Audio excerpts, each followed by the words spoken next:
totally understand. I communicate with you, sir. I really do not want to go to jail. No, most people don't, but you got to think about that before you do the speed. I need your license, your registration, and your insurance. You were speeding. Sir, I was, and I totally didn't know. If you look at my phone, my buttons right here, they jump around. My phone is sitting here, and it's slid on here. I literally see it's not even in normal mode, and I see that. My apologies, sir.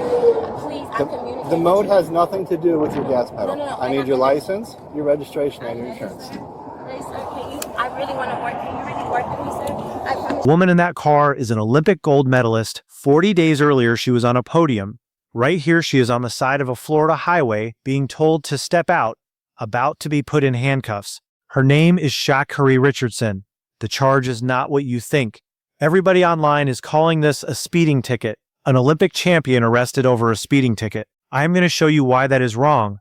Why what actually happened to her is something most drivers in this country have no idea even exists, and why almost everything the officer did here was completely legal. I have watched this stop a dozen times looking for the moment the cop crossed a line. I want to be straight with you up front. I do not think he did. Let's give you a path to get past them. See what you do.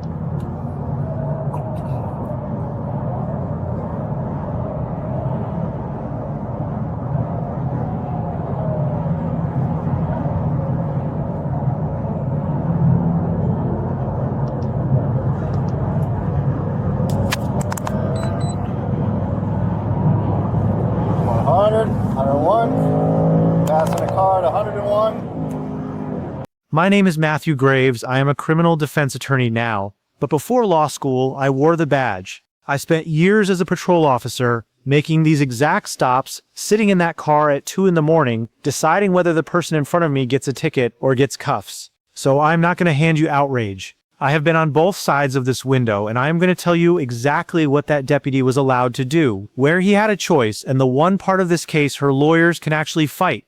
By the end of this video, you will know 3 things. Why this was not a traffic ticket at all, but a criminal charge. Whether a cop is actually allowed to arrest you, handcuff you, and book you over how fast you were going, and the law Florida passed last summer that almost nobody is talking about, the one that turns the gas pedal in your own car into a jailable offense. That last one is the part the headlines are skipping, and it is the part that should matter most to you. Stay with me, because it does not just apply to Olympic athletes in fast cars.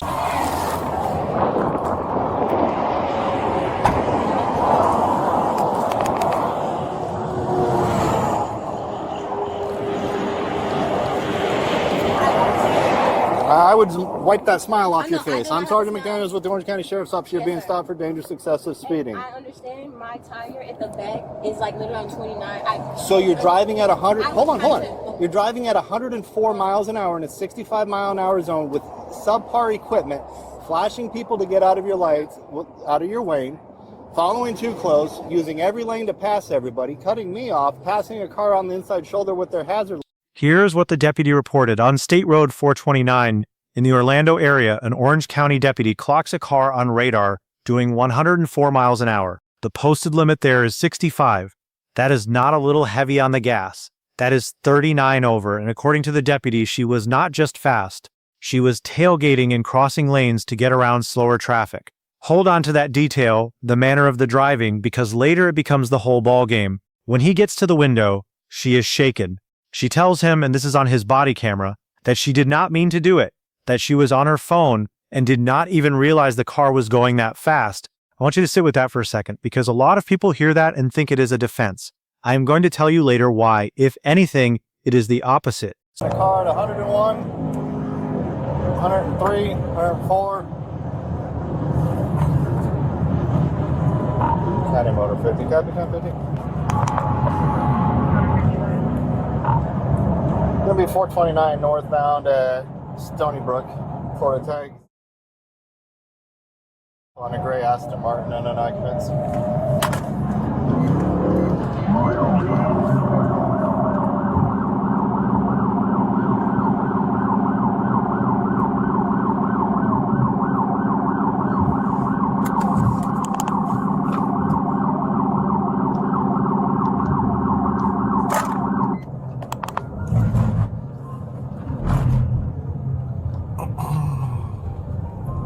So let us kill the biggest misunderstanding right now. This was never a ticket. As of July 1st, 2025, Florida has a brand new criminal offense on the books. It is called dangerous excessive speeding. Statute is section 316.1922, and here's what it says. If you drive more than 50 miles an hour over the limit, or 100 miles an hour or more, and you do it in a manner that threatens the safety of other people, that is no longer an infraction you pay by mail. It is a misdemeanor. A first offense is a second-degree misdemeanor, up to 30 days in jail and a $500 fine. Do it again, and it becomes a first-degree misdemeanor, up to 90 days and $1,000, and you can lose your license for up to a year. Sha'Carri Richardson was clocked at 104. That clears the line twice over. So when the deputy pulled her over, he was not looking at a citation. He was looking at a person who, under Florida law, had just committed a crime in front of him. And that single fact changes everything about what... County Motor 50, copy, 50. Gonna be 429 northbound at Stony Brook, Florida tag. On a gray Aston Martin, unknown occupants.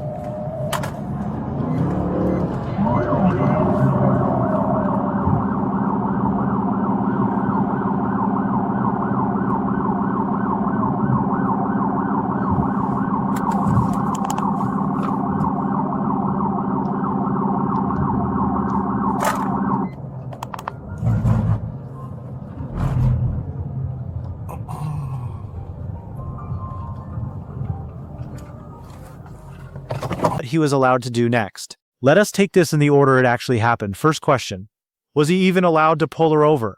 And before you answer, here's the version I hear in the comments every time. They only stopped her because she is famous. They were waiting for her. It does not matter. I need you to understand how completely it does not matter. There is a Supreme Court case, Whren versus United States, decided in 1990, and Whren says that if an officer has probable cause to believe you committed a traffic violation, the stop is legal under the Fourth Amendment, full stop. The officer's real reason, what is in his heart, whether he recognized her, none of it counts. Radar showing 104 miles an hour is about as clean as probable cause gets. So the pretext argument, the she was targeted argument, is dead before it starts. The stop was good. I am a law-abiding citizen. I have my ID, my insurance on my phone. There was no intentions of me speeding today. I promise you, sir. Is this a good address for you, Lake Valley Drive? Yes, sir. I'm here. I'm local, sir. Please work with me. I promise you. I don't know what work with you means. Not work with me. I understand that. I will take the ticket. I will show the No, court. like I told you, you're going to jail. Please don't allow me to go to jail. Please, sir. Please. Listen to me. Please, sir. I really... It's nothing you say is going to change that. You are going to jail. Sir, am I going to jail, Jake? Yes. Sir, I really was not meant to intentionally speeding at That's all. even more scary. Sir, that means that you're doing please. things unintentionally No, on a sir, task that please. requires... Second question, and this is the one everyone is actually mad about. Fine, he can stop her, but arrest her, handcuff her, put her in the back, drive her to a jail, and book her. Over speeding? Yes, he can. There is another Supreme Court case, Atwater versus City of Lago Vista from 2001. A mother got arrested over a seatbelt, a fine-only offense, and she took it all the way to the top. The Supreme Court said the Fourth Amendment allows a full custodial arrest even for a minor offense, as long as the officer has probable cause. And remember, what Richardson was charged with is not even fine-only, it is a jailable crime. So if you can constitutionally be arrested over a seatbelt, you can absolutely be arrested for doing 104 and a 6. And ordering her out of the car, that is the easiest piece of all.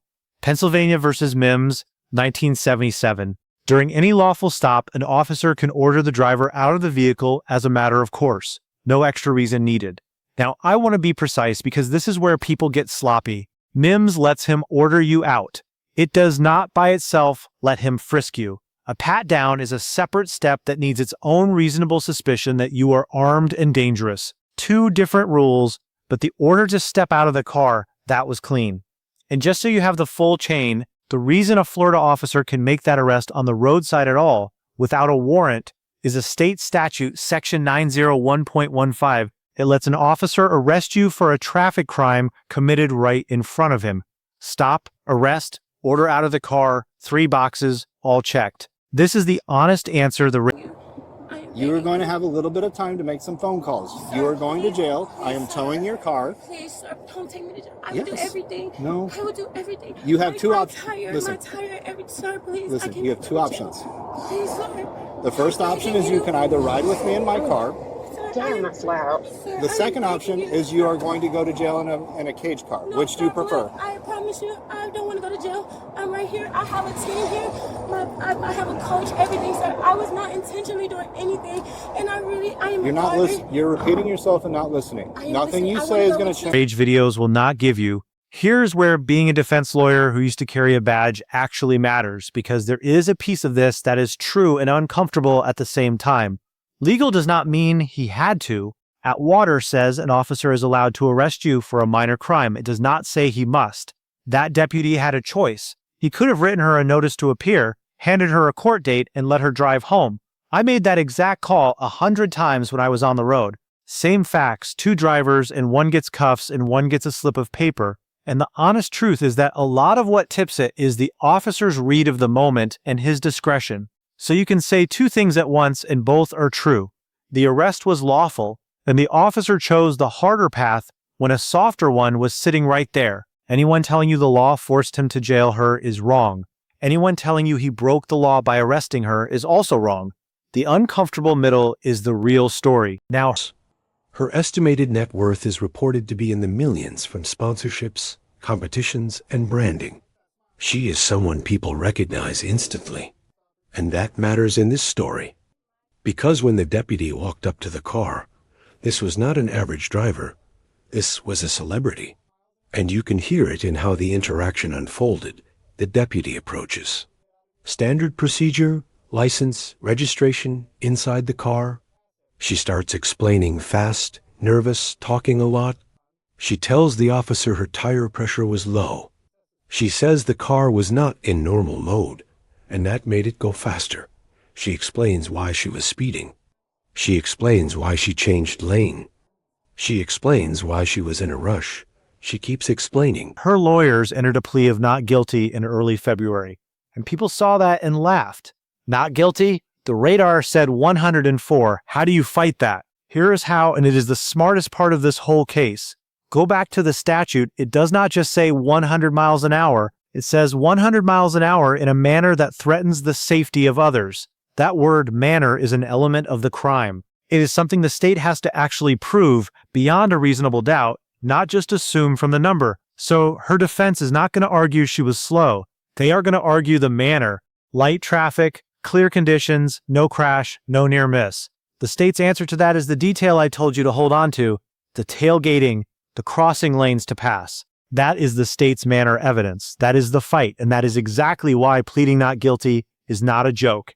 It preserves the one real argument she has. And remember her own words on that body camera. I was on my phone. I did not know I was going that fast. I told you to wait on that. Here is why it is not a defense. The statute does not care whether she meant to. And honestly, as a former cop, distracted at 104 is not the line I would want to walk into a courtroom. It does not help her. If anything, it hands the state a little more of the manner argument. Sometimes the most human thing you can say at the window is the thing your lawyer wishes you had not. One more thing for the record, because the internet ran with it. Her boyfriend, the sprinter Christian Coleman, came to the scene, and he picked up his own separate citations that night. That is his matter, not hers, and I am not going to muddy her case with it. I bring it up only so you know I am giving you the whole picture, and not hiding the parts. Happens when people feel like they are in trouble. They think if they give reasons, they will reduce the consequences. But law enforcement is trained to see over-explaining as nervous behavior. And nervous behavior makes officers more alert, not more forgiving. So every extra sentence she spoke was not helping. It was building tension. She was trying to talk her way out. But the more she talked, the clearer it became that the stop was serious. Because the officer does not need stories. The officer needs facts, speed, lane changes, shoulder passing. Those facts were already there. Driving over 100 miles per hour is not just illegal. That complicate the story. So here is the reveal, and it is the reason I wanted to make this video at all. Every channel covering this is selling you the celebrity, Olympic star, fast car, mugshot, but the actual news here is not Sha'Carri Richardson. It is the law that caught her. Until last July, doing 100 in Florida got you a very expensive ticket and some points. Today, that same drive is a criminal offense. You can be taken out of your car, handcuffed, and booked. just like she was. There is a mandatory court appearance, which means you cannot just pay it and forget it. You have to show up in front of a judge. And if you are convicted, that is not points on a license anymore. That is a criminal record, the kind that shows up on a background check for a job or an apartment. And Florida is not alone. Virginia has had a version of this for years. More and more states are turning the worst speeding into a crime instead of a fine. So the lesson here is not she should have known better because she is famous. The lesson is that the rules quietly changed under all of us, and most drivers are still treating triple digits like a ticket they can buy their way out of. It is not Human breaking point. Because in that moment, she is not an athlete. She is not famous. She is not rich. She is a person who knows she made a mistake and cannot undo it, and that is what made this video go viral. People did not expect to see that side. They expected confidence. They saw fear, because it shows something people rarely see. A public figure facing a very normal consequence. No special treatment, no shortcuts, no privilege in the moment. Just a traffic stop that turned serious. And a reminder that nobody is above the law when safety is involved. This story is not about shame. It is not about attacking someone anymore. So let me give you the part one wish every driver knew. From the side of the window I used to stand on, if you ever see those lights behind you, 3 things. 1, pull over promptly and safely, because how you stop is the officer's first read on you. And on a high-speed stop, it matters more than you think. 2, you are required to give your license, registration, and insurance. And after that, you have the right to stop talking. Be polite, be calm, and understand that everything you say is on a body camera and can become evidence. 3, and this is the one specific to these speeding cases, do not narrate your own crime. I did not know how fast I was going. I was racing my friend. I was just trying to pass that guy. Every one of those sentences feeds the manner element the state has to prove. The quiet driver gives the prosecutor nothing. The talkative one writes half the case for him. Sha'Carri Richardson is presumed innocent. Her case is still open. She has pleaded not guilty. And the fight over that one word, manner, is a real fight. But the bigger truth stands. What happened to her was not a cop going rogue. It was a new law most of us never heard about, working exactly the way it was written. If breaking a case down to the actual statute instead of just the outrage is worth your time, subscribe, because I do one of these every time a viral stop turns out to be more complicated than the headline. I am Matthew Graves. Know the rights, and they cannot use them against you.